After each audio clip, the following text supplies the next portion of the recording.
As you arrive, you are kind of on the eastern side of the city.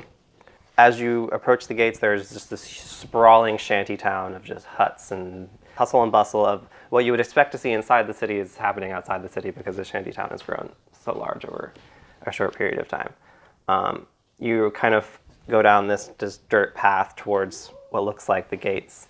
And as you approach these gates, you are stopped by 2 guards. Halt, no one enters the city. Why?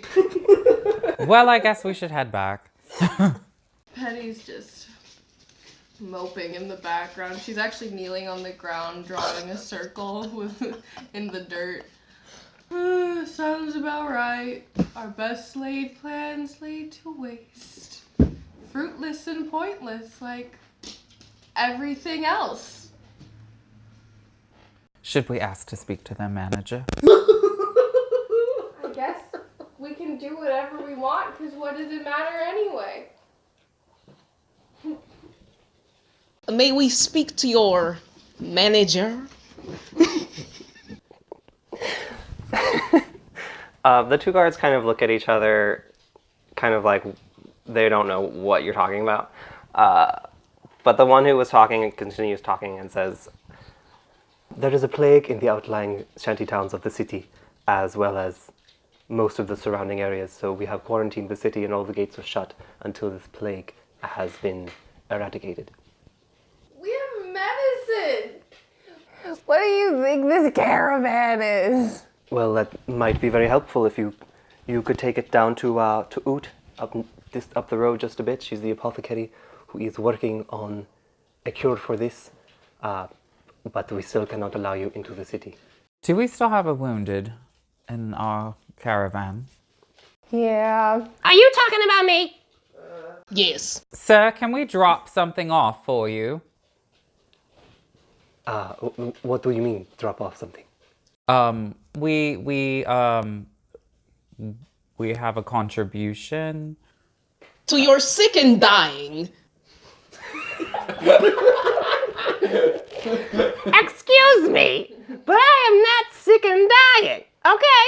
I'm perfectly fine. And you know what? I've had about enough of you people. I'm leaving. Goodbye.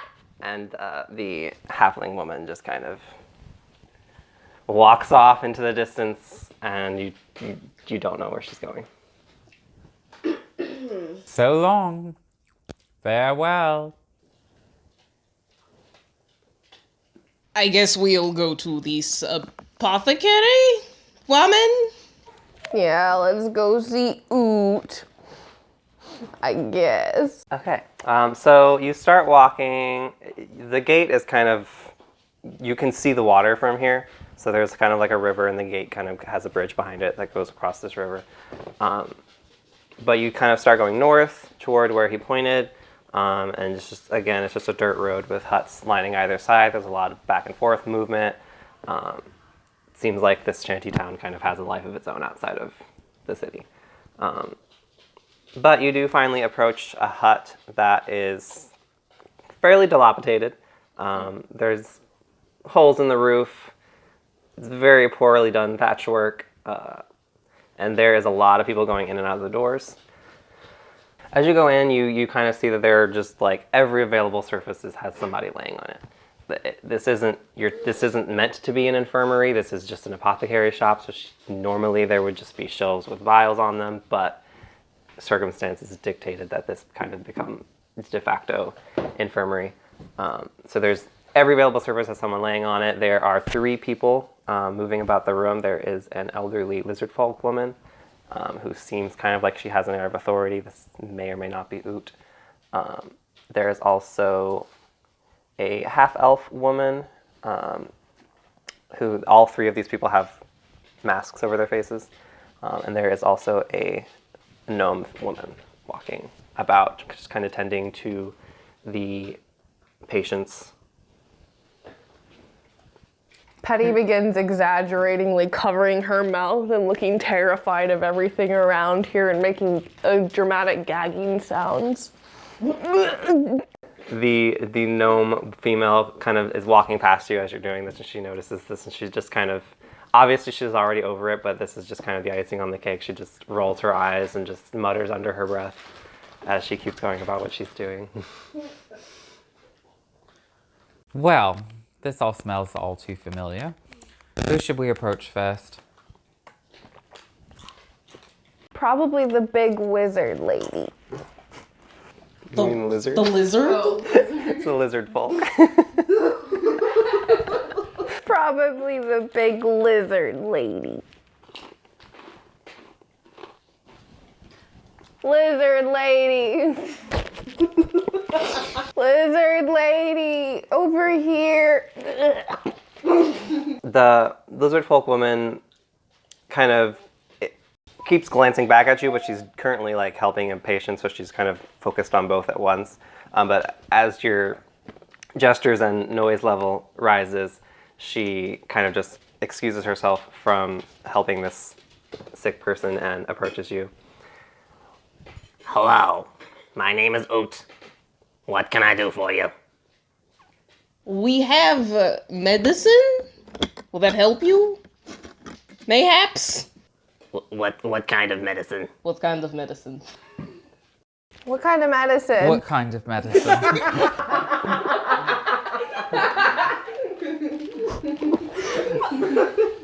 We don't know. Stop into the distance. Look, I am a perfectly capable apothecary. I'm sure that whatever you have is shit at this point. The thing that I need is very hard to acquire, and I don't think that. So what exactly... Let me cut to the chase. We are trying to get deeper into Baldur's Gate. Okay, We have questions. okay. Why is everyone dying? Look, lady, I don't know anything about this plague other than that it's here, and I'm doing my best to heal these people. Well, who knows about it? I don't know much about this illness, but I'm sure whoever started it, it was an accident. Do you know how far it's spread? Is it all the way in Baldur's Gate, or is it just affecting you people? Supposedly it's just out here because they closed the gates as soon as the first victim died. Someone started this? What? I don't know. You said you don't know who started this? Say that. She's kind of looking down now. And Miss Lizard, ma'am. Let's have a brief huddle. So we just need to get, I mean, not that I don't care about these people, but I've died once already. We need to get into Baldur's Gate, and we need to figure out what is going to let these gods let us through, or how we can convince them that we are unaffected and we can help them. lizard folk have pretty good hearing.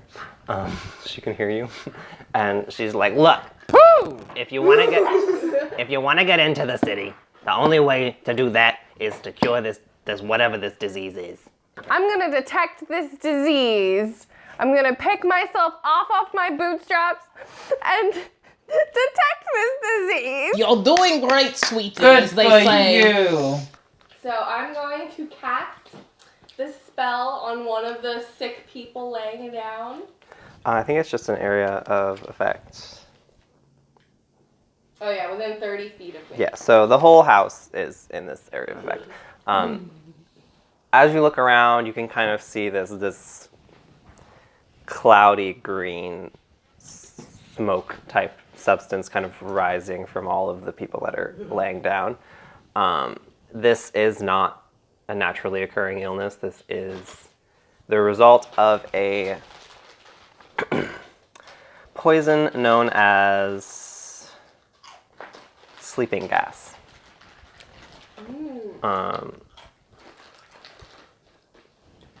That's about all you can tell without doing it. Lizard lady, what do you know about sleeping gas? And for that matter, what is your name so we can use it? I believe I've already introduced myself as Oot, the lizard folk apothecary. She did say this. She, as you mentioned sleeping gas, she gets really nervous. Her eyes keep darting toward the desk that's in the back corner, but she's just like, I don't deal in whatever that is. That sounds like some kind of poison or something. I'm just a medicine woman. I help the sick, not cause them. But if you'll excuse me, I have some things to attend to. And she kind of just goes back to helping the sick. Pretty shifty medicine woman. I agree. Maybe we should ask some more questions about her. What about that dwarf you almost caused to throw up? Which one? That was a gnome. Oh, a gnome. The one we passed on the way in. Oh. Well, let's go find them. No.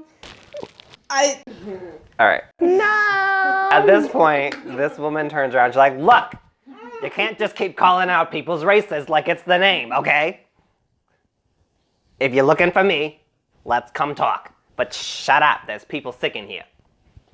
Okay. We want to talk to you. What do you want? What's your name? Voen. Voen? Voen Satra. That's pretty. Thanks. What do you know about sleeping gas? I just help out here every now and then. I don't know nothing about any of this medicine or anything like that, so whatever that is, can't be good. Who's the proprietor of your shop? What is her name? This is Oot's place. Oh, so that What's was up Oot. with her? Why is she so shifty? What is her deal? I mean, I wouldn't call her shifty. She does good work for us. She keeps the town healthy. She sells us the medicine we need. When did this start? All of this sickness. I would say probably about a week ago when that tiefling mantra, I guess that's his name, when he died. Tiefling. He's some bard or something. He sings songs and does fun stuff, I guess. We're new here. Could you point us in the direction of where he might have passed or someone that might have known him? Yeah, he lives just down the road to the south. You gotta go past the gate a little ways, but he's down there. Past the gate? So I'm assuming you came from the gate. You came north. Now you should probably go south. Go past the gate. And that's where his house is. These are good directions. Yeah. Anything else? You gonna keep yelling people's races at him? No. All right. Hurry along. She kind of goes back to what she's doing. I guess we gotta go to his house. His stinky house. No, that this house is stinky. A man died in there. You are right. Should we ask any questions to any of the sick while we're here? Not that I really want to hear any of them, but You should. You could comfort them because you already died before, so now you can let them know what they're in for. oh, Go tell them. I think that might be a good idea. Go give them some comfort. So Sorin bends down and towers over some young woman who is seemingly looking deathly on the bed and spreads her wings wide and starts, "Whoo! I promise it's not that bad. After a few shadowy rituals, you too can come back and feed the living to the Raven Queen." Was that okay? I think that was beautiful. I am comforted by this. Whew! Well, guys, job well done. I think we should go. As they start to leave, Sorin slyly slips a drop of her shadowy essence in a drink that the girl is about to drink, and she chokes and dies on the way out. Okay, pause. There was a lot of assumptions that you just made. Like, for one, that there was even a girl in the bed anywhere. Two, that she died from whatever you just did. Because that would require a roll. I can't just kill innocent. No. First of all, what ability did you just use? Poison. Poison spray. You sprayed this poison into the cup? Yeah. Okay. To ease the suffering, but mostly to amuse myself. Okay. Oskar wonders what death is like. He's very quiet and just contemplating it. Is there a light at the end of the tunnel? Is there a tunnel? It looks like this.